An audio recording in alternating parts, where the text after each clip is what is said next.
The Where's My 40 Acres podcast is recorded in front of a ratchet studio audience. Wow. I can't just go right again. Well, then why'd you come? Because we were fucking? This is bullshit. Wait, no. Look. I just need a breath, just a minute, and I can get him back up. Just give me a sec.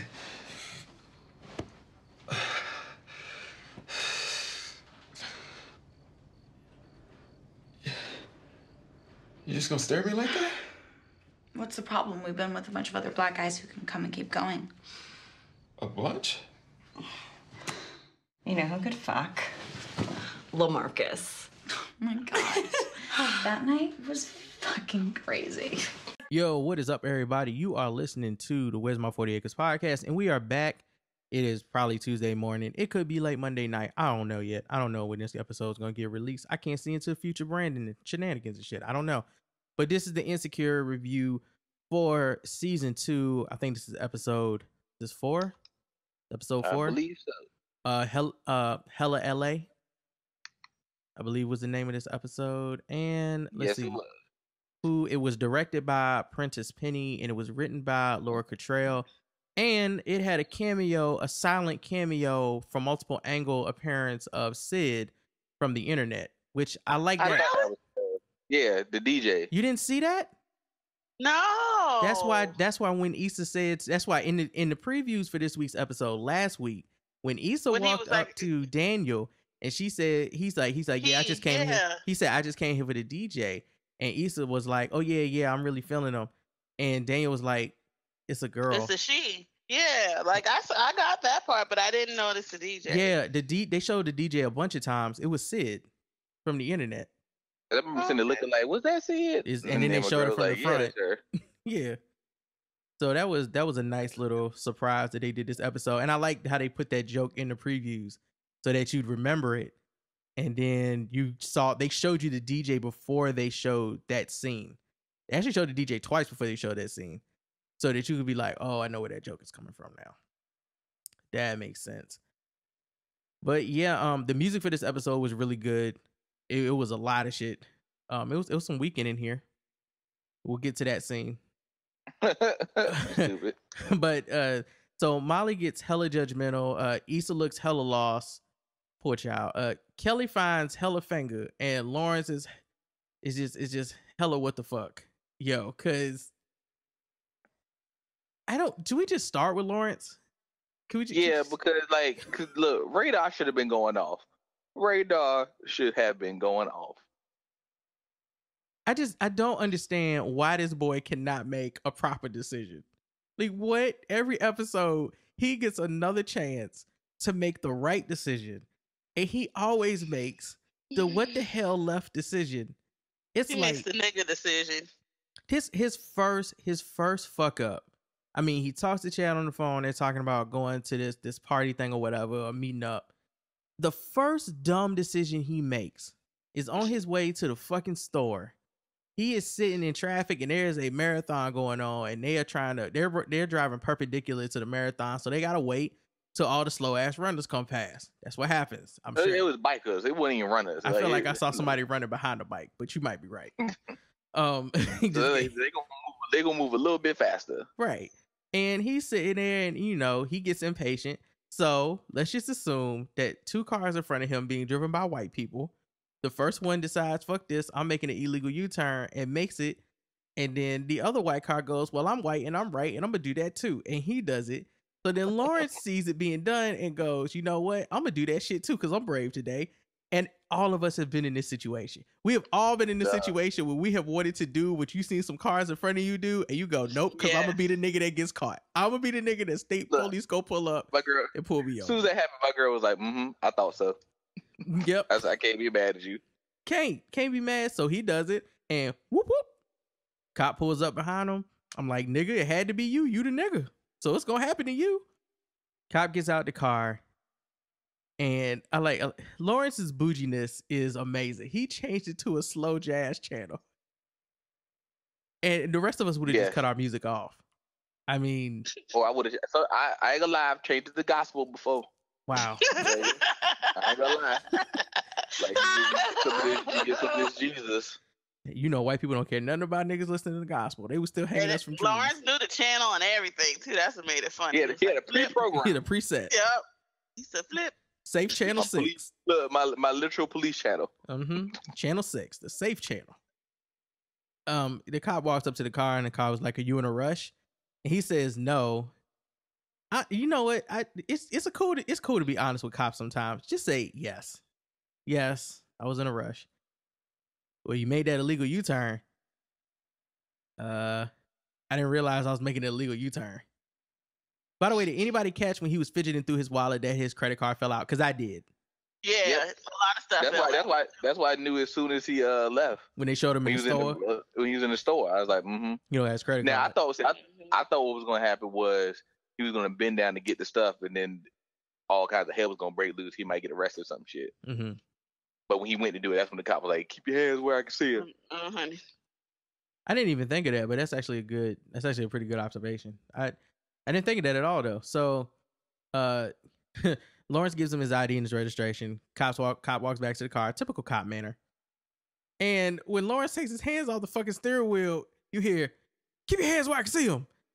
And this motherfucking David Blaine cop is on the right side of the car. Like he been there the whole time. I was like, where "Hey, this look, come you from?" black. Just know that you got 2 cops coming. Yeah. just Jesus Christ. you a black man, 2 cops are coming. So, moral of the story: the only reason that Lawrence did not get a fucking did not get an illegal U-turn ticket is because he got a Hoyas bumper sticker, and that police officer pulled him over just to get up in his fucking face and be like, "Cause we beat y'all bitch ass Hoyas asses, yeah." That dude, like you said, he saw a black man in a nice car. Because any other time, you know, a cop, if you see something like that, especially when there's like a marathon or somebody that where the street is straight up blocked, they'll let that shit go. Ain't like you just blocking traffic and shit. Mm-hmm. I love that he did ask him, "Is this your car?" Nigga was in a Jaguar. You know what I mean? Is this your car?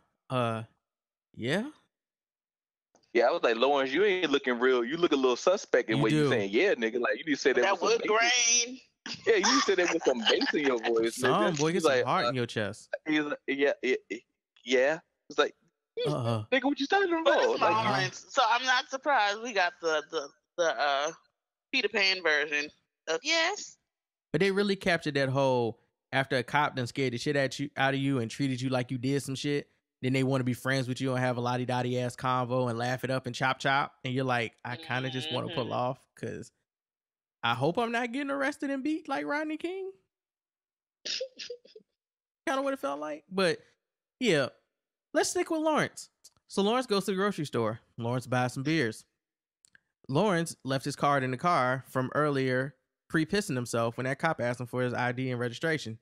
Lawrence can't pay for his fucking food. Now, I don't know if y'all looked at how much food he had up there, but it did not look like $46 worth of food to me. But all I saw was I saw the we had a bottle of whiskey. I think he had a bottle of Maker's Mark. Okay, that's what I missed then, because I only saw the beer. I think it was the liquor that I saw. Gotcha. That makes sense then. Maker's Mark can run about like $39, depending on where you're getting it from. It can be pretty expensive. At least he didn't have a lot. Whiskey. Yeah, he didn't have a lot, but I remember I think he had some sort of liquor. Okay. I want to say it's Maker's Mark. That popped in my head. So he can't pay for his shit, and he is once again a black man in a dire situation. He's in a grocery store, surrounded by white people. It's probably a Rouse, and he can't pay for his fucking food. Well, I done been in that situation before. Yeah, we all have. But you didn't get pulled over by a white cop before it asked if that was your car. So all of that together is kind of making it a bad day. Now, I'm gonna call both of these girls white girls. Because when your hair is dyed that blonde, despite whether you are probably Asian. Oh, we look, she white. She white. I'm just she white. Like it. Yeah. For all intents and purposes, that's a white girl. Mm-hmm. And the way they talked about Michelle and Debbie after fucking Lawrence, that was pretty white of them. So they offer to pay for his shit, and they're like, "What is that? Like $15?" And the lady was like, "Actually, it's like $46.92 or some shit like that." And they pay for it. And I don't know why Lawrence didn't know what the fuck was going on, but it was really fucking obvious what the hell was happening. Like, he never know what the hell going on. Oh, now my thing was this. If I had been in a situation and somebody's going to do that, because most of the time I know, like, I do that sometimes because, like, I'll put depending on what type of pants I got on, I put my wallet in my car. Sometimes I'm used to my wallet being on me, so I jump out the car, I go get something quick, I come back, I'm like, shit, my wallet's in my car. A lot of times I just tell the cashier, like, hey, just push my shit to the side, and I get my ass back in line when I come back, right? But if I know, hey, I have my card, and I don't know how the hell he knew he dropped his stuff because that's why he let his hands off the wheel. He was going to pick it up. He was like, he knew. So I'm like, I think he was like, oh shit, my shit's in my car. Let me just go back. I would have just saw the two white women, be like, hey man, I appreciate y'all paying for my jump, but I got my card in the car. Let me grab something for y'all. Make this shit even and shit like that. But then when she started licking her lips and shit, I'm like, nope. But see, that's because you got a girl. You're not single. You don't know what you would have did if you were single. Man, that shit felt like a setup. Well, it was a setup. It was a Mandingo-ish setup. We know that. Like, that was really fucking obvious. That shit just felt real setup-y. Now, he could have got robbed, but he didn't get robbed. He could have got robbed when he went to their crib. They could have took his Jaguar. So that's what I initially thought. I was like, oh, they about to rob this. I'm not even worried about rob. I'm like, man, no, I don't need these two white girls to be like, I done did something. This nigga, this black man, he took a vet. Nope. Because generally, even me as a woman, like if this guy in front of me was like, oh, I can't find my card, yada, yada, yada, yada. Like, rarely am I going to pay, oh, no, I'll pay for his stuff. So, when they were like, generally, oh, yeah, I'll pay for it. And then they said the amount, because he thought it was like $15. No, they thought it was $15. They said, what is that, like $15? But either way, they pay for this shit. And he leaves thinking that they just good Samaritans. They follow him and call him dum-dum because he said that stupid shit about that fucking sucker in his pocket. And instantly, the white girl comes up to him and goes, does he look like Craig to you? To the other white girl. And she goes, yep. That was he. Right, and it's like he does kind of look like Craig. And all I keep thinking is, I bet you him and Craig don't look nothing fucking alike. Craig just black. Nope. Yeah, everybody do like, oh, Craig is another nigga. Then when this nigga is explaining, when they're like, oh, it's too sad that you can't come hang out with us and give us that Mandingo dick, is basically what they were saying. He was like, well, actually, I don't need to go hang out with this random nigga Chad. Actually, we not even friends. He just kind of an associate. I don't even like that nigga. Plus, he smell bad. Like, he just completely started shitting on Chad for no reason. Acting like a nigga. He didn't have to say none of that shit he said. All of it was completely unnecessary. But he goes back to their crib. So he gets to the crib and the one blonde girl, the actual blonde girl, is rolling a blunt. And the other girl is just fucking dancing to The Weeknd, talking about how much she loves the fucking Weeknd. And I feel like she never listens to The Weeknd unless she got a black nigga over. That's the only time she listens to The Weeknd, because some nigga fucked her to The Weeknd. And now she listens to Weeknd when black niggas come through the crib that they pick up at the grocery store after they pay for their beer and they Maker's Mark. She literally fucking fell on him while he was on the couch. It was nothing sexy about anything that she was doing. She just literally threw herself at him, licked his face in a selfie, and all I kept thinking was, I know she smells like Miley Cyrus. Licked his face in a fucking selfie, took a picture, sent it to his boy. The only dope thing about this whole fucking scene was Chad's response, which was, nigga, what? which was the appropriate response when you get a picture like that back from your homeboy. With the Jerome from Martin gif. That shit was fucking hilarious.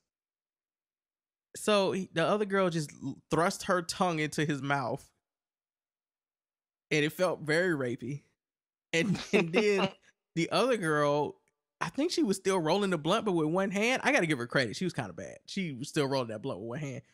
She starts kissing on the outside of his face, and then they kiss each other, and then all three of them do a three-way kiss, and it's just kind of like, it's a lot going on right now, and none of this looks sexy. Like, this, usually you'd see this in a porno or some shit, and it'd have some music. Like, it would be something like that, but that's not what. When there's no music, and that is you trash porn. If it's 17 and making that damn 1975 music. Throwbacks. The vintage. You just got The Weeknd playing in the background, and he probably was singing about how sad he felt for Lawrence in this situation. If you listen to the lyrics, it's probably all about Lawrence's situation.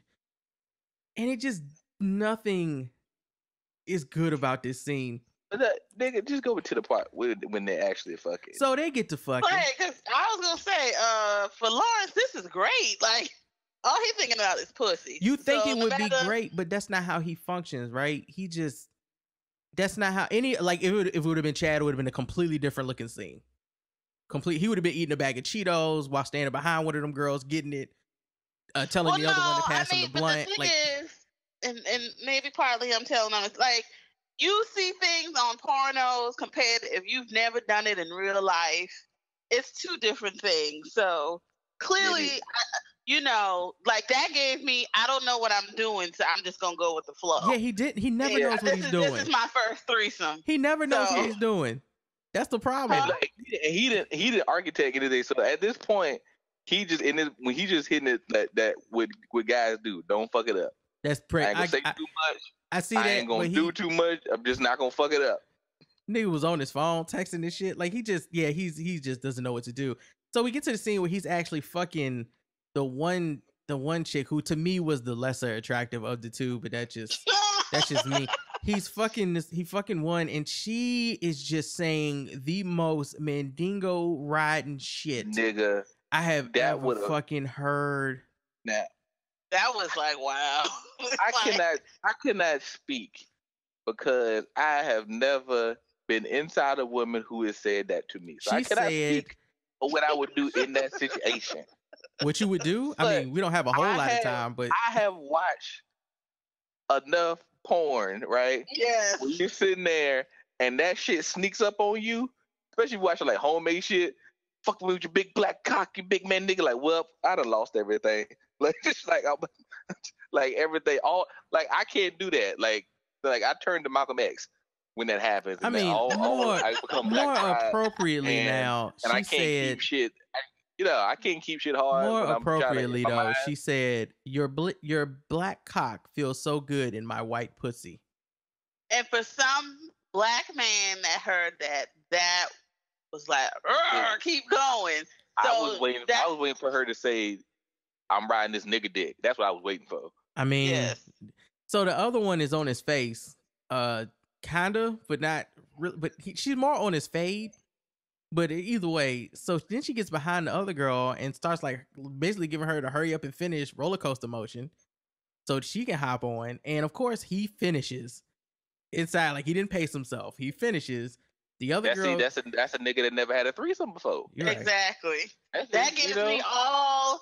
This is my first time having the threesome because like I said, what you see in the porn, not what's gonna happen when you. Like look. As soon as it happened, I was sitting with my girl. Right, I said refractory period.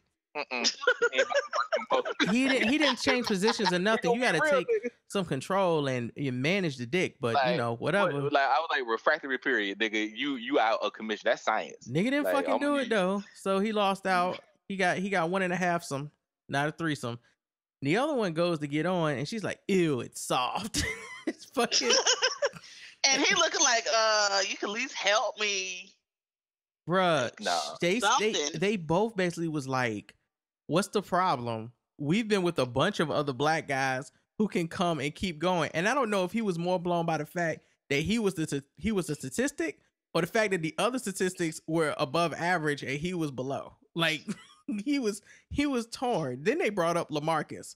Remember LaMarcus? Oh my God, LaMarcus was so good. LaMarcus could fuck for like 4 days straight. He literally got treated like an object and then felt weird at the end. Dude. And I mean, they were so unbothered. Like they went, they rolled their shit. Do you want to go to this party? Like they just, you're still here. They went and did a line of coke, in the corner. When he looks up at the fan, he like, that white girl was faking, right? Like, is she that quick to be like, okay, what about LaMarcus? Yes. Well, she can't fully get off because her friend didn't get off. She was like, my full climax comes when she climax. We climax together. We're the climax double mid twins and shit. So because she didn't climax, her climax didn't climax. It was, they didn't come together. Yeah.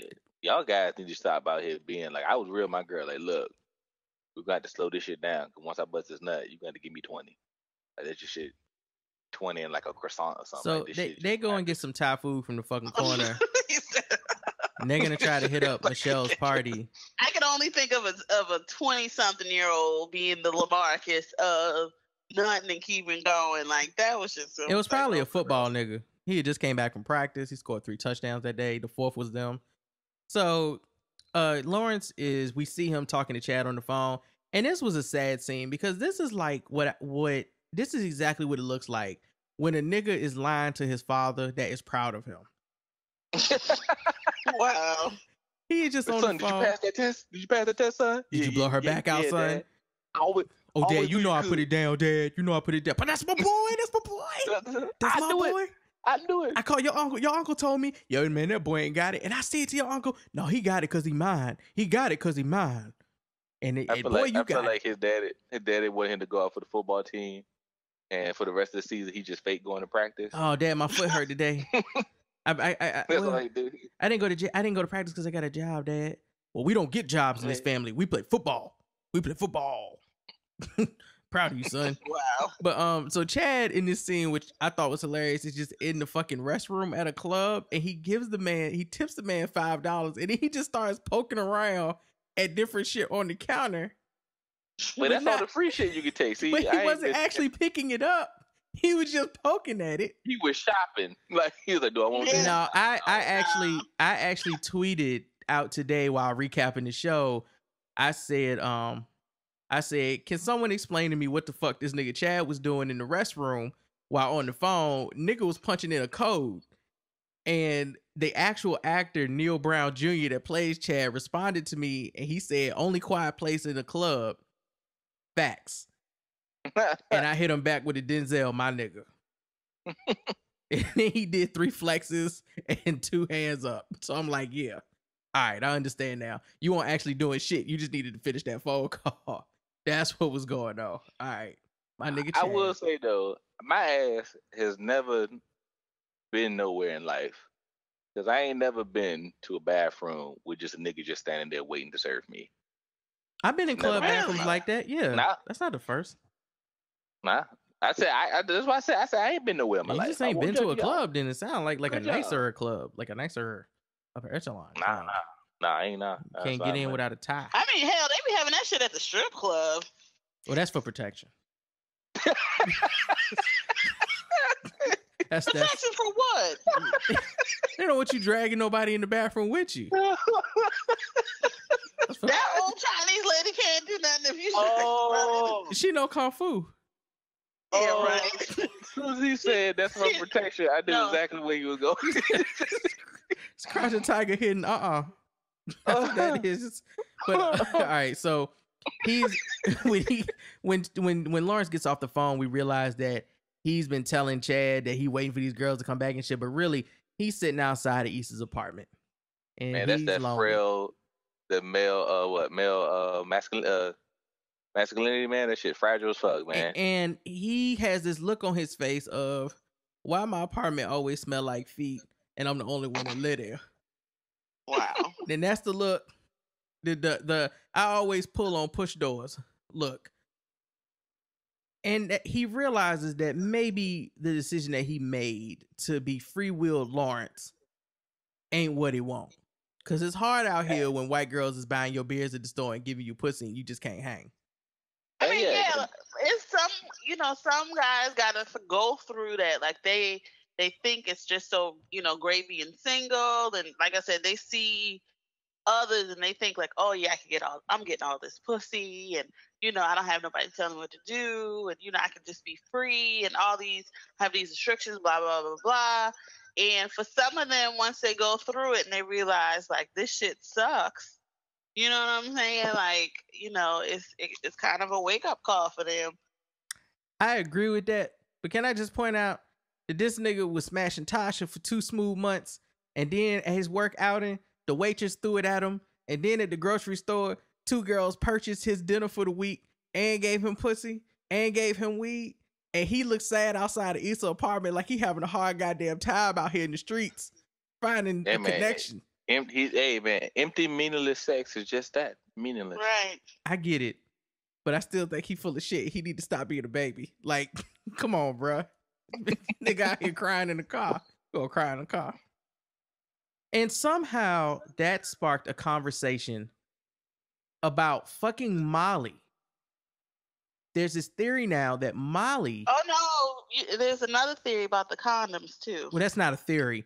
That's just stupid people who don't know what the fuck. Who think that a 27-minute show needs to be a 35-minute show to show niggas grabbing condoms. Well, that Molly one is just as bad. They all on the same boat. The Molly shit is actually it's like the condom theory is stupid because this is black people policing a black fucking show, and y'all don't do that shit with white shows, so shut the fuck up. Y'all don't watch none of these white fucking shows and go, how come these white people don't never grab no condoms? Y'all don't never do that shit, but then if it's a black show, now y'all gotta police people for it. When I heard that, I was like, I've seen a lot of shows where they've had like impromptu sex like Sex that. in the City has no condoms in it. But every black show does not have to be a PSA. It doesn't. For black people. Also, Issa pointed out from the text that the tweet that Deidre sent me today, there are condoms in random scenes. Y'all niggas just won't look in. Y'all weren't paying attention. Cause honestly, we shouldn't be having to sit here and go like, let me show the condom, cause I can't pay Trojan all that money. Especially, I don't know, I'm not even gonna go there because half of y'all don't even use them y'all damn selves like that. She right though.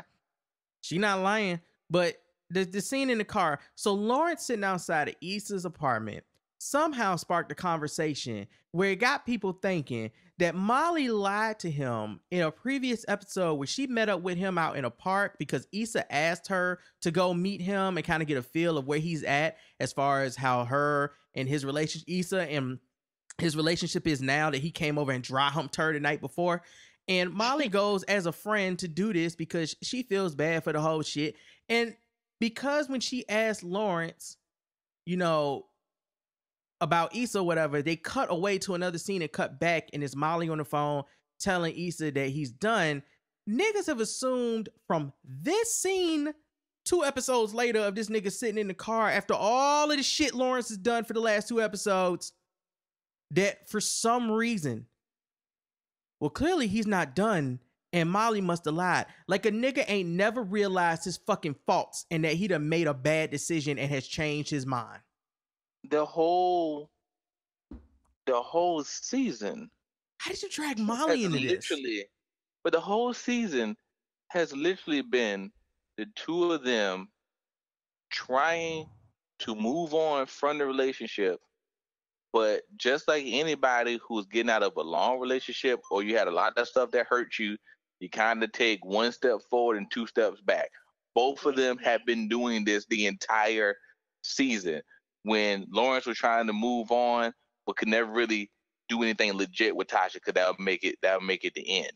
When Issa was trying to have a party just to fight this nigga over to get his mail, to her moving on, and even now when she tries to move on, she met home dude, which is another thing from that past, which still a step backwards. Reminds her of that time. Yeah, it's a step backwards. So every time, and that's how relationships are. Like you got a good relationship, y'all break up, you think you're good, right? You think, oh, I'm having good, and then because y'all been together so long, you see something, you hear something, it reminds you of that, and you feel right back into that moment because this shit just happened. That's the whole goddamn season.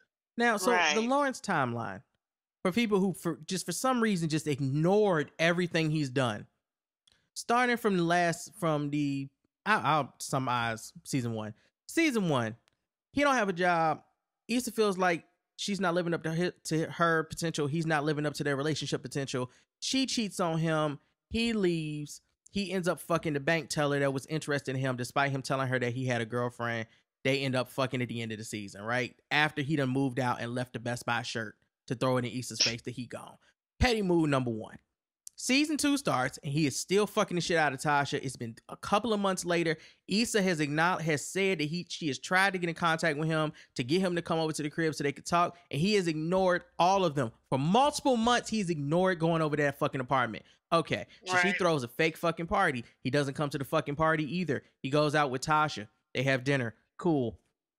Later on, he comes by. I don't know if this is the next day or the next night or whatever. He comes over. He fucks Issa for 3 hot pumps, and then he leaves. Okay, the next day, while Issa is trying to figure out what their relationship status is, Lawrence, after talking to Molly, who Issa had to send to get his fucking attention because he wasn't talking to her, and she didn't want to press him, and she was actually trying to go see who Tasha was because they saw that he was still fucking with her on the gram. Molly goes to the park, talks to Lawrence. We get a cutaway scene. We don't actually see him say, I'm done. But everything up to this point kind of shows that he trying to move on. He probably done in his own mind, right? Because he want his fucking freedom, and he's still a hurt nigga. Okay. Molly tells Issa, I'm sorry. And that's what we got. Now, Lawrence goes back and tells Tasha what happens. Tasha kicks him out. This is his opportunity if he really wants to get with Issa to go ahead and go on back. He got a free open, right? He can go back to her. He know from what Molly probably told him that we should assume since she went all the way to find this nigga in a fucking park that she probably told him Issa's still feeling him, and he fucked Issa the night before, so he knows Issa's still feeling him. He could have gone back to Issa right then. What does he do? He goes to Tasha's house, sits outside and waits for her to come out in some slippers so that he can apologize and get back in her house and get in bed with her. And that's what made him a fuck nigga for what he did to her, because he had a thing where she would have been like, well, I understand it, we cool. She was a little angry, but like, you could let this go. But when he came back, you were telling her, I'm gonna make a real push at us. But it don't stop right there. It don't stop right there. That's why she was mad, so mad the next episode. But Lawrence ain't done. Lawrence isn't done. So Issa moves on, right? And Issa's still sad, and she ends up fucking her little neighbor downstairs. But she is completely removed from the scenario now because her and Lawrence aren't having any interaction. Why? Because Lawrence is in a fake ass I think I like you situation with Tasha. Gets invited to her family cookout. Finds out at work that they're actually having a shindig where he could probably get some pussy there too. He really trying to live his single life, but he done jumped into another quote unquote semi-relationship-ish date-ish thing too fucking quick that he didn't want to fucking be in. And he, again, isn't man enough to tell people how he really feels. So he tells them what they wants to hear so he can make himself seem like a good fucking dude, right? Because he don't know what the fuck he want. All right. He goes to Tasha's cookout for 5 minutes, realizes he doesn't want to be there. He'd rather hang with the white folks. He goes to his party. He hangs with the white folks, realizes that he likes hanging with the white folks more than he likes hanging with her. He has made the decision again that he does not want to be with her because he's a fickle fucking nigga. So he calls on the phone. He tells her, I don't think we can really do this. You know, my head ain't there, yada, yada bullshit. I'm kind of like a free bird and you trying to cage me and a whole bunch of other bullshit. I mean, did he even do that much though? Did he even do that much? This is like the second fucking time he's done this shit to her, okay? So she calls him a fuck nigga. He hangs up the phone, has not 1 ounce of remorse on his fucking face, goes back downstairs to party. This is what he wants to do. Now, y'all, at any moment, he could have went back to Issa. He's not done this shit yet, all right?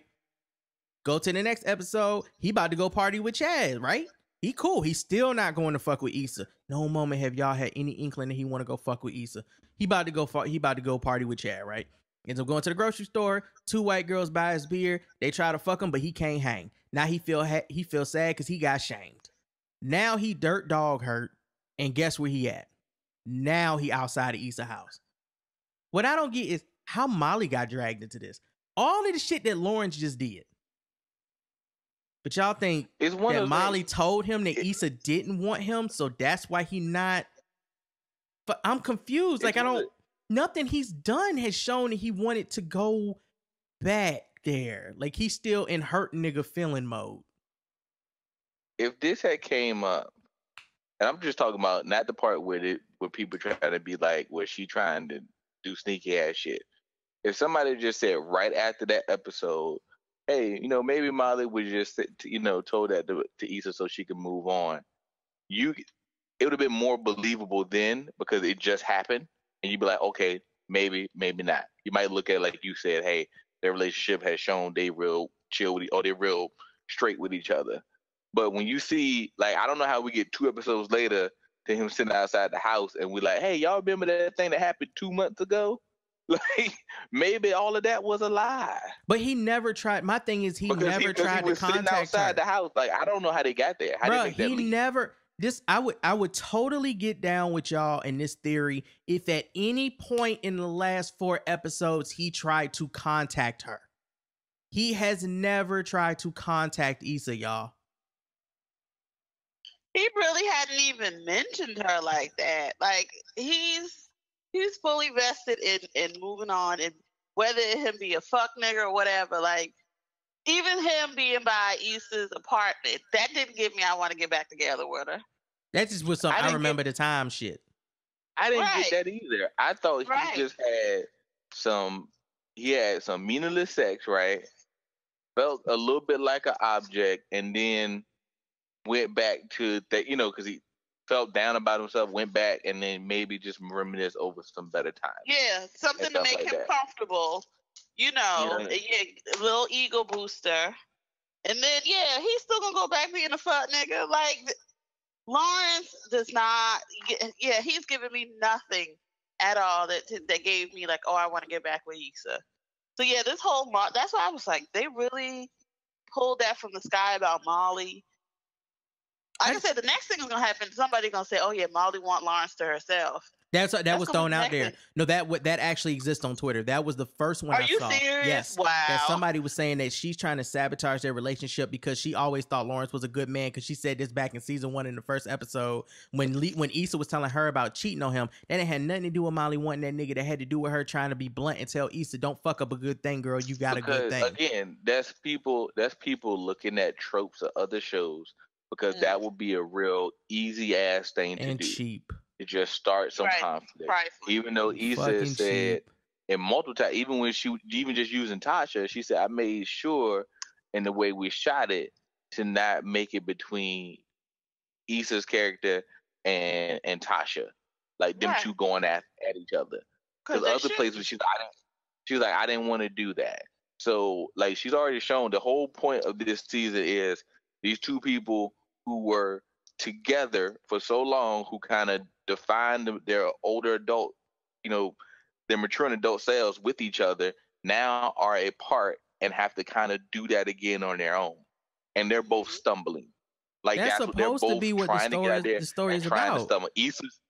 Issa's trying to get out there, and like she said, I'm trying to do my whole phase, but even that she's stumbling. But niggas won't let that be, right?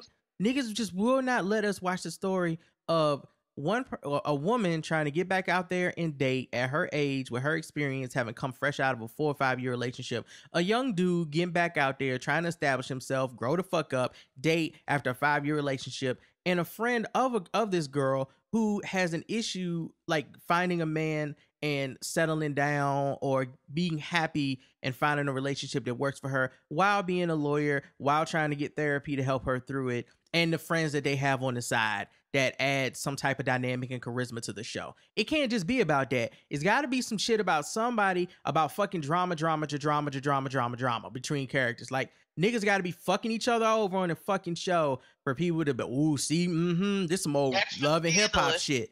Yeah. This is not a soap opera. That's what I'm saying. Like, let these niggas write, dog. Like, they're writing very well. Let them write. This was the most Atlanta-ish episode. This was The Club from Atlanta episode tonight. And out of all the funny shit that happened, why the fuck are we talking about some shit that Molly didn't say on screen? Why are we talking about that? Like, if they don't want her to say it, they'd have wrote it. And if it turns out that she did say some shit to Issa, that would change her character, and I would still be a fucking fan of this show at that point, because I'm like, okay, they throwing crazy wrenches in here now. I don't know if I like this, but I'll see where they go with it because I trust them. But that's not the way they've written Molly's character. That's why we like Molly's character when it comes to giving Issa advice. She hasn't been manipulative of Issa. So all of a sudden for them to be like, oh, she manipulated her 2 months ago to help her move on. I'm just like, wait, but why? Like, she went over there to talk to Lawrence for Issa. And I know she did that against her own better judgment. That's what type of friend she is. I mean, she showed how much she was doing that. She said, girl, it took me 3 times going past them just to get them to see me. You know what I mean? Like they made it like, oh, he just happened to see her. Like, nah, she was actively trying to get there and say, I'm trying to figure this shit out for you. You know what I mean? And my thing is like for y'all to take these two people who have been real with each other and to help them out, and then they say, hey, let's put them against each other. Let's cause some controversy between them. To me, it goes back to those fake overused tropes that we see in TV all the time, which is used to putting women against each other. This show has not done that. And it's making people be like, well, I think this is going to happen. It's like, no, it might not happen. And legit, you know what I mean? Because at no point episode has in fact, at no point has anybody been against each other except for Issa and Lawrence. Like, I mean, Molly and Issa had a short falling out for an episode and a half where they argued, and that was some that falling out happened. And that was some between friend shit. Right. That was some between friend shit. Right. And I think that's where the not even confusion, it's just y'all just some messy motherfuckers in y'all lives. Like it's a difference between you are really good friends with somebody. You're going to have an argument. Like that's just going to happen. You know what I'm saying? You're not going to get along at some point in time. You're going to argue. You're going to disagree. You might not talk to that person for a week, 2 weeks, or whatever the case may be to cool off. But that doesn't change the fact of your friendship. Like, you know what I'm saying? Y'all might say sorry, y'all kiki up, move the fuck on. Like, especially it is when they're friends. Yeah, it's a difference between that. Then y'all got some scandalous shit going on, and y'all just, oh, I can't be friends with them no more. Well, y'all wasn't friends in the first damn place. Exactly. Yeah. When your friend had come to you, like they got upset with each other because both of them were brutally honest to each other. Said some shit that they didn't want to hear, but they needed to hear. Mm-hmm. And there's been a lot of times that friends or people you love have told you the truth, and you be like, nah, fuck that. You think you know everything. And then time goes by, truth usually comes out, they were right, and you go back and look at each other like, all right, man, you were right. Like, you know what I mean? Because that's what your friends are. Your friends are not there. Your good friends should not be there to tell you everything you want to hear. They should tell you the truth. All right, I'm tired of PSAing these niggas. Like, yo, just watch the fucking show. Just watch the show and let the shit play out. And stop adding and projecting your own personal shit onto these characters. Like, let these characters be these characters. Let the amazing fucking production that's coming from Issa and Larry Wilmore happen on screen, please. It's beautiful. Just let the black beautiful shit happen, y'all. Jumping into the other shit of the episode. So, Molly and somebody pointed out that I predicted this was gonna happen. I mean, I don't want to say I predicted it. It was kind of in the trailer. Molly wants to fuck Dro or Drew. They call him by two different names for some reason. Wants to fuck Dro, the tall nigga that was at the cupcake shop last episode with his girl Candace. You saw that at the cupcake shop. I mean, yeah, right. You saw that they had a connection. They was cool friends, but in the preview for this week, you saw him grinding on her, and I was kind of like, okay, Molly gonna get into a situation where she's gonna want to fuck this nigga. Oh, that's such a good song. Oh my god. And he wants to fuck her, and she wants to fuck him. Come to find out, he's in an open marriage according to him. Now, my question to y'all is: somebody tell you single. Somebody tell you they in an open marriage. I done had it before. Do you believe them? That's the first question. Do you actually believe them? Look, I'm gonna tell you what my girl said. I done went through it before. She sat here with looked at her, and she was like, me and her at an open marriage. My girl was like, all right, well, bring her up on the phone. So I, y'all in the open marriage, like, hit her with X real quick. Let me call her and talk to her, because I ain't fuck with you until I hear it from her. Because he essentially, Dro said, and if whatever happened, it'll happen. And I'm like, that's not a good answer, bro. That's not a good way to end this. You trying to prove, like, he didn't put, like, he said it, but it wasn't like he was like, he just said this is where we are. It wasn't like he was like trying to like just really like. He wasn't pressing. Yeah, he wasn't like hey, this is where we are. But I understand if you want to do something else, that's cool. Like he wasn't like, yo, you got to do. Oh, he come gave on, a very level-headed explanation. Like he didn't do that. He wasn't acting like a nigga about it. Yeah, so, no. I know people who actually are in open marriages, and I have been approached by people who oh, I got an open marriage, da da da da da, whatever. I mean, yeah, it all depends on the person. Like, yeah, like him not being as pushy, I would be more than inclined to believe like he's telling the truth. But I've noticed the ones that just been very picky, very, very pushy, and I guess get more pressed on, like fucking and getting the job done like right then and there, are more ones they bullshit half the time. So my question is about Dro then. From what we've seen of Dro, do we believe he's telling the truth? Should Molly fuck him? I'm leaning towards he's telling the truth. I'm also on the camp with my girl of text his wife. Like if he's cool with it, you can sit there like y'all are really open marriage. You can sit there and be like, all right. You can be like, all right, I understand that you're in an open marriage, dude. All right, so can you contact your wife right now? And if he's really in an open marriage, he'll be like, okay, I'll contact her, let her know. Mm-hmm. And you can talk to her. So like, because usually when somebody approaches you about, oh, I'm in an open marriage, you just know that person, or, meeting that person, you never meet the other person. But yeah, with Molly, she knows both of them. So yeah. And usually if you're in an open marriage, you're supposed to like, there's different levels. Everybody has their own different agreements. But most people who are in an agreement like that, they're very open with it. They're very like, hey, I'm gonna have you meet my significant other first. I don't know about that, but I don't know so much about that. But I just know that, like, the ones I know that they do are open. Like, they don't have like that whole you gotta meet each other. But I mean, it's just the fact that they trust each other enough where they talk about it, like if it does happen. Mm-hmm. But and like I said, they've been together since we were in college. So and they've been married for a long time, and they're in a happy marriage. It works for them.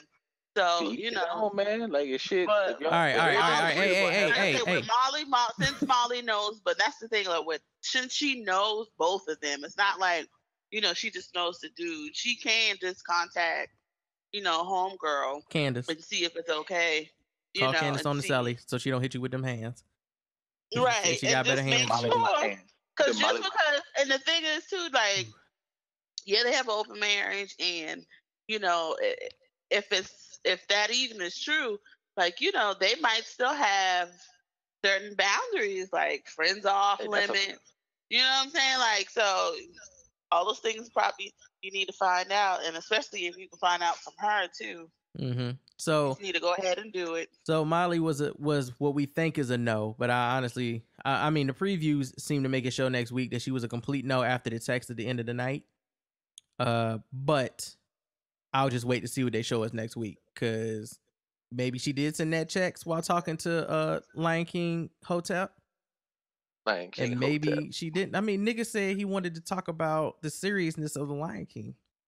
That's what he said. I wouldn't even pay attention. I knew he said so stupid. Yes. Yes. That nigga said, what did he, where is it? Where is it?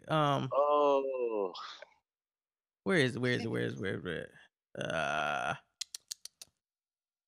want to talk about the seriousness of Lion King. That's pretty much what the fuck he said. I had it written down. I could have swore I had it written down, but I can't fucking find it now.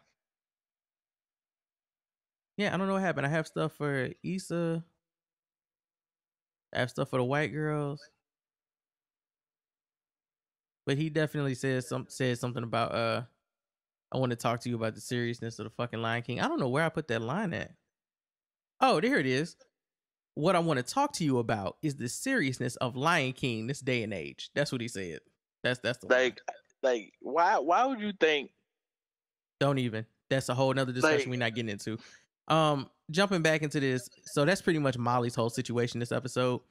Issa's character is, I felt really bad for her into like maybe the last 20 seconds of this episode, because this just wasn't, she was very pressed, like Molly pointed out in the beginning of this episode. She was like, I'm gonna fuck the bouncer, I'm gonna fuck the doorman, I'm gonna fuck the elevator boy. She's just like, I'm fucking everybody, I'm about to get this dick. Feeling liberated after that liberating penis she had. Yeah, and Issa Rae plays awkward so well. Mm-hmm. Yeah, like just makes you cringe. It's entertaining as fuck to watch because like you want to be the friend that helps her, but you realize she got to help herself because all her friends been trying to do that for years. I even like the way she responded to Molly when she seen Daniel, and Molly was like, "So what you want me to do, girl? Because I just want to know how sober I need to be tonight." And fucking Issa, and she said to Issa, she says to Issa, "How about, you know what it is? We in the same. We've been in LA too long. How about we just move to Morocco?" And Issa was like, "That sounds cool, but let's talk about what's happening right now." And like the way she snapped with Samo, "I'm real pressed right now. Help me out. Help me out." And the whole thing with Daniel, I just was watching this going, because you're supposed to be waiting for Felix, which we run into Felix in a little bit. But the whole the whole shit with Daniel, I didn't understand why she immediately thought that because she seen him 3 tables away on the complete other side of the club full of like 150 something people, that she was about to have drama on her hands. Because he didn't see her. It wasn't like he was walking towards her. She just immediately went to... Maybe that's guilt. Yeah, it was guilt. No, it was guilt. It was. That's the thing. It made her feel a certain thing. And that's why I was like, there's only 2 things you can do. You either play the whole night trying to avoid that nigga, and then you ain't gonna have a good time because you're always trying to keep track of that motherfucker.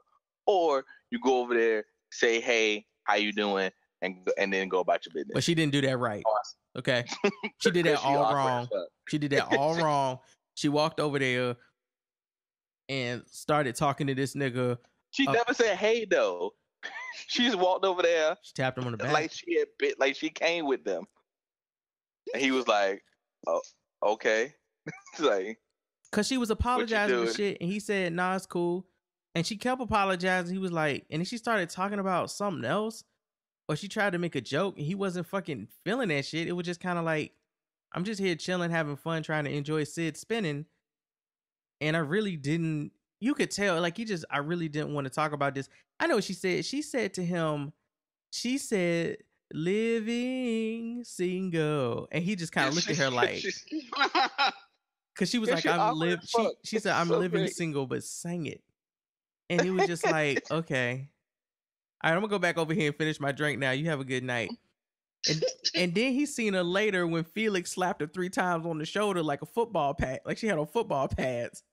And he kind of laughed like, I think he started to feel bad for her more and more as he saw her looking awkward out here in the streets. But Felix, so she talked about Felix in the beginning of this episode. She said Felix was fine. And Kelly said, "Like the cat? You trying to fuck a cat?" So we meet Felix. Oh, Felix. Deidre, was Felix fine? No, Felix is a hot fucking mess. He just looks like he doesn't use any lotion, or probably don't even use deodorant. So my girl was saying she recognized him, say he's a model. Maybe he is. Like when she saw him, she recognized him. Is he a model for disappointment?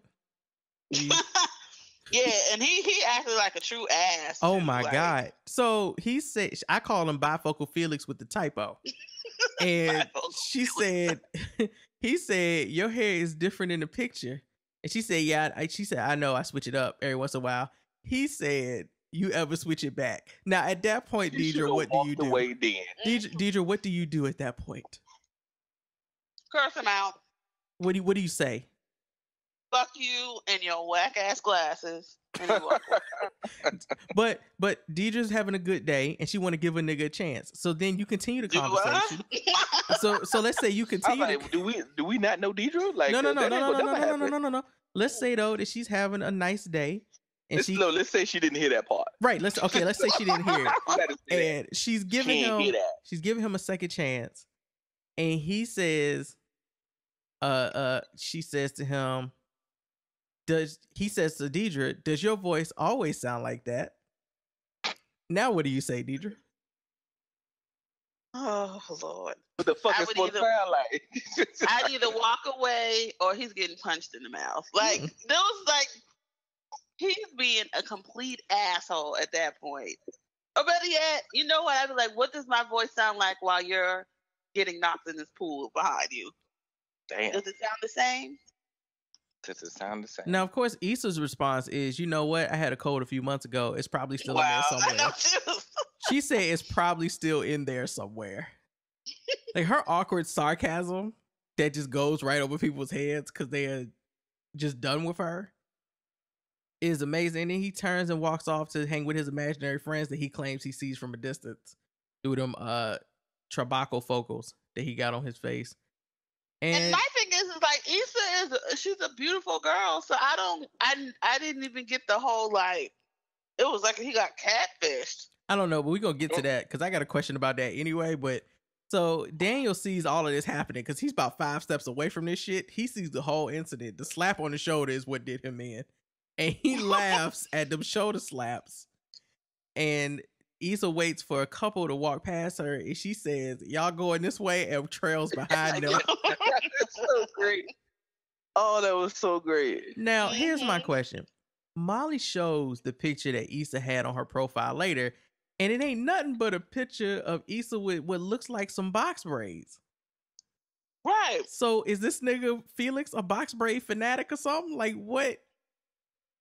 Like, is that a fetish? Because my thing is like, as most women, especially black women, you know, they change their hair. Like I usually change my hair gets changed at least once a month, if that. You know what I'm saying? Like we have the options to do that.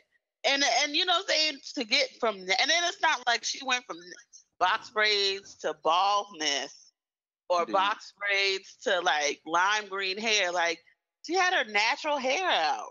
Dudes are pressed when it comes to hair. I was walking around my office, a lot of black women work in my place. I was asking them like, hey, my girl's looking for somebody to braid hair, right? They're gonna go natural. So I was like, oh, y'all know somebody to braid hair? And they're like, yo, you know what you need it for? I said, I told them the reason, right? And I was like, y'all, you so supportive. I'm like, for what? Like, I'm just trying to find her person who braids hair. But like multiple people did that, and then the girl sat there and told me a story about when she went natural, how her boyfriend didn't like it at the time, and I was like, "Are niggas this pressed when it comes to hair?" Yes. Damn, it's just. I mean, I'll be honest. I'm only that pressed about hair when it just look a mess. Like that's the only time I'm like, what is going on? Look, what you doing? What like that just look. Yeah, like I could see if it look all crazy and look out of place, that look like you just stuck your finger in the socket. I can't see your eyes. But no, it's a lot of dudes that they don't like natural, or if they think natural, you have to have like this 3C curly, like it's natural hair. So even if it's like like more kinky curly. That I don't. They don't like that. Like that's not quote unquote sexy to them. Well, they'll rather be weaved up. There was a blog that had part in there. So I was looking for like some conditioner, and there was a part of the blog that said men. It was like a natural hair blog, and it said men, right? I thought maybe they had products for like men or something like that. And the whole thing was how to tell your man you going natural, how to do this. That's I was sad. like, well, goddamn. Like, I get it, but it's this stupid. Is some bullshit. I get it because it's stupid. A lot of them they'll like to weave much, and then not even like curly weave, or like say you try to get more like a natural kinky curly weave. No, like Yaki, Kim Kardashian flowing like that type of weave. They would prefer you have. People being simple. Fucking Chad, dog. First of all, I'm glad to know that this nigga doesn't fuck with whoever their friend was, Gary, but loves a good tofu bowl from Chipotle. And he's the most spasmatic talking ass nigga ever. Kelly is the fucking MVP of this episode, though. Like, first of all, she looks smaller. Like, she looks like she's getting smaller as the season goes on. Like she lost some weight. That was a nice dress she had on, too. She was styled up. Like, she was the leader of the pack tonight. She had some quotables. She had some quotable moments, some quotable situations, and she carried the show out all the way through the end. She had somebody doing quotation marks in her vagina, too. We'll get there. That's the end. Well, that's the end. The beginning and the middle. So they table was all the way in the back, away from the floor. And I love, this is what I mean when it felt very Atlanta-ish, this episode. I love that black people kept trying to sit down at their table and they kept having to tell them to leave. Cause niggas will sit wherever they think they can sit all night. They didn't even say hi though. They didn't try to make conversation, nothing. They would just try to walk in straight. And she said them straight every time. And after they feed her, I don't give a fuck. Yep, get the fuck out. No. Now, she took a selfie and Molly and them tried to jump in it and she pushed them and said, and then took the picture and said, I look sexy. And then when Dro came over to the table and said, y'all walking in here looking like Destiny's Child, she said, who is Michelle? And he didn't answer. She looked at Issa and said, girl, you Michelle. The white girl and the two black girls that tried to sit at their table the first time said, your table sucks. And Issa says, then why the fuck you trying to sit at it? Like, at least we got a table. Now, she took Issa's wine as Issa was about to drink it. Issa was like, I poured that for myself. And she walked she walked away from the seat and said, I see you nigga in the baseball cap. You can hit it. And she followed that up with, you separated from the pack. Means I'm gonna get you. What? She on the hunt, son. Fucking straight up on the hunt. Quotables all night. Molly comes back and Molly had one that was funny too that me and Ashley laughed at. When Dro said we had a traditional marriage. He said traditional marriages just didn't work for us. And Molly responded, said, nigga, you got married in a church. We came back and Kelly said when they found out that Drew has an open marriage or Dro has an open marriage, Kelly says, I didn't even know that and I do their taxes. It's just like and the things you don't know when you do a nigga's money. And Issa started talking about how maybe they're comfortable with their situation and maybe it's better to be upfront people than to be talking with them behind their back and then moving out and not telling nobody where you're going. And she basically was describing her situation with Lawrence. And Kelly said, nigga, you talking about you. And Issa was like, I'm not specifically talking about myself or anybody else. And Kelly said, you talking about you specifically. Then Kelly said, if it was ever going to happen, Molly said if it was ever going to happen, it would not be like this, in reference to her and Dro fucking, which means she's thought about it and it's on her mind. Kelly responds with, well, now he wants to fuck you on this table. And she points to their little bar table that they got. They go to Swingers to hang out with some friends. Kelly does not remember the nigga's name that she's going to meet, so she keeps calling him Sweetie. Even when she walks in there and sees him, she says, hey, Sweetie. So nameless nigga has no name. When she sits down, he asks her, what would you like to eat? She goes, it's my cheat day. Cheat day. Root beer float, nothing but float. And then he was a hot mess, but then she said something else to him. No, he said something else to her. Like, okay, I see you just clap. You clap at everything you say. And she said, I do what I want. So then we get to see Isso's sad ass sitting there at the table. And old boy that Deidre just called, what they say he looked like whatever, nameless Sweetie. This nigga said, when I saw you, baby, it's fajita. That's a wrap. The look that Molly and Issa gave each other when that nigga said it. Was the same look I gave my TV when he said that shit. Now I'm sure most people don't remember what Kelly was talking about before that finger went up at her. But what she was saying was, now if you were gonna make me dinner, what would you? Ooh, that's pretty much how that would happen when chicken fingers turned to nigger fingers. The whole conversation changed, and she deserves a goddamn Emmy nomination for sitting over in that corner, sitting on them fingers. Issa looked up was like, fingers. Issa looked up like, you gonna finish what you said? Issa looked up like she had been in her mind thinking that she had a bad day.